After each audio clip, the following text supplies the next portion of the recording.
Pagdating sa ating bansa ng kahirang lang na Unified Super Bantamweight Champion na si Marlon The Nightmare Tapales, sa airport pa lang mga kakwento ay sinalubong kaagad ng Heroes Welcome ng ating pamahalaan sa pamamagitan ng Games and Amusement Board o GAB at kaliwat kanan kaagad na interview sa mainstream media at sinalubong din ng mga kilalang personalidad sa ating bansa. Asahan natin mga kakwento ng tagumpay na nakamit ni Tapales na nakuha niya ang dalawang mga belts kay Murodjun Akmadalian ay magbibigay sa kanya ito ng pagbabago mula sa normal lang na buhay, pero ito ay bigla na lang maging instant celebrity dahil Unified Champion na si Tapales. Nangangahulugan lang na kukolektahin niya na lang ang dalawang mga belts sa paglalabanan nila ni Naoya Inoue at sa kampiyon na si Stephen Fulton.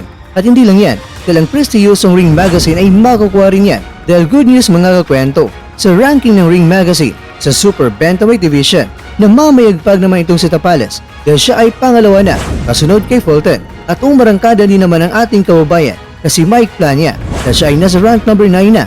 Ang top 3 ay si Akmadalian, pang-4 ay si Luis Neri, pang-5 si Raiz Salim, pang-6 ay si Ezat Hovanesian, pang-7 ay si Ronnie Rios, pang-8 ay si Zulani Tete, kahit na ito ay nakaban dahil sa paggamit ng ipinagbabawal na droga, at ang pang-10 ay si Sam Goodman.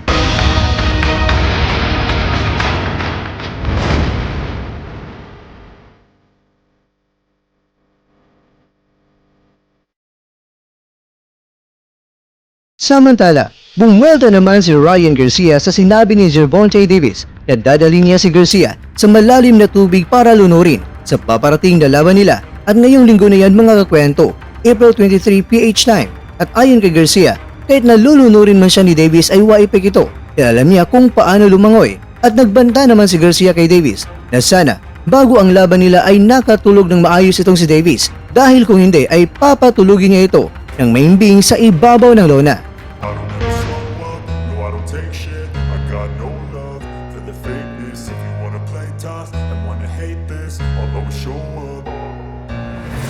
Slow up, no I don't take shit. I got no love for the fakeness. If you wanna play tough and wanna hate this, I'll always show up and make a statement. I don't ever slow up, no I don't take shit. I got no love for the fakeness. If you wanna play tough and wanna hate this, I'll always show up and make a statement. Everything I do so instinctive and so passionate. Every word I'm Mga kakwento, congratulations sa ating dalawang mga kabalyerong mga Pilipino. Ayan na, nagsisimula na ang pagangat ng mga boksingerong Pinoy. May mga natatalo man, pero may mga nananalo naman. At sana mga kakwento ang world champion natin ay mas lalo pang madadaragdagan. Kaya sa ating mandirigmang mga Pilipino, kami po ay sumasaludo sa inyo. Asahan ninyo ang dasal at suporta ng kapwa nyo, Pilipino.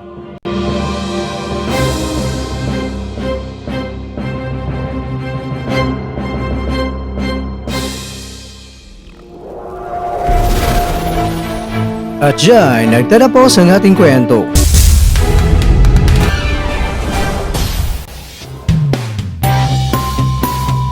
Maraming salamat mga kakwento sa inyong panonood. Pero baka naman mga kakwento ay nagustuhan niyo po ang kwento natin ngayon.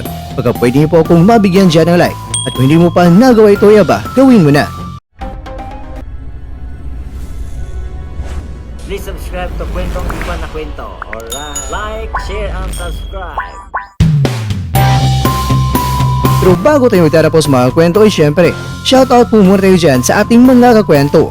Kikakwentong Lolita Nalasa, kikakwentong Joey Distrito, kikakwentong Junel Vlogs, at ikaw kakwentong nanonood ngayon, shoutout sa'yo dyan.